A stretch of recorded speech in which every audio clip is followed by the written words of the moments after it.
यानी ई लेटर का साउंड क्या होता है।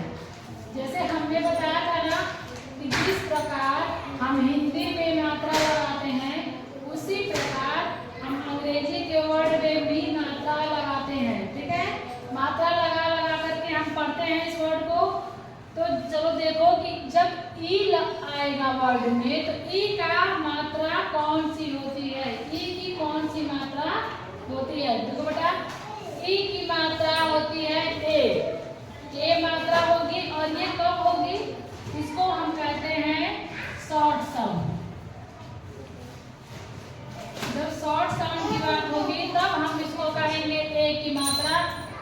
शॉर्ट साउंड में ई की मात्रा होती है ए। कैसे होता है ये देखो, शॉर्ट क्यों कहते हैं हम, क्यों शॉर्ट साउंड और लॉन्ग साउंड कहा जाता है। देखो बेटा, जब दो कॉन्सोनेंट के बीच में कोई वॉवेल्स आए तो उसे हम कहेंगे शॉर्ट वॉवेल। जैसे यहाँ पे देखो ये कॉन्सोनेंट है, ये कॉन्सोनेंट, इसके बीच में वॉवेल्स आया है, चाहे वो ई आई ए आई ओ यू, तो वहाँ तो उसको हम कहते हैं शॉर्ट साउंड। ठीक है, तो यहाँ पे देखो ई आया है तो ये ई का शॉर्ट साउंड है। क्या है, ई का शॉर्ट साउंड। देखो क्या कैसे है, एन ई टी। देखो इनका ये एन और टी ये दोनों कॉन्सोनेंट है और बीच में है ये वॉवेल्स, यानी कि मात्रा है, अंग्रेजी की मात्रा है ये।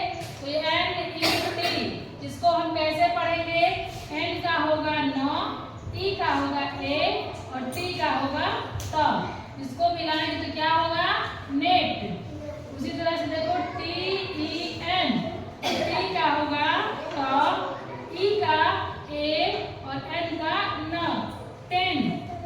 पी ई टी, पी का प, ई का होगा ए और टी का होगा ट, यानी पेट। उसी तरह से पढ़ेंगे एस ई टी, एस का होगा स, ई का होगा ए, टी का होगा ट, सेट। एल ई जी, लेग, एल का ल, ई का होगा ए, जी का होगा ग, लेग।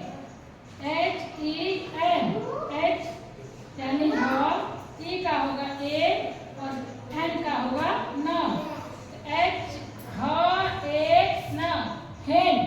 तो ये जो मात्राएं है ई का यहाँ पे ए मात्रा आएगा। ठीक है, उसी तरह देखो इधर है B E G, beg, P E G peg, L E T let, W E T wet, B E D bed, F E D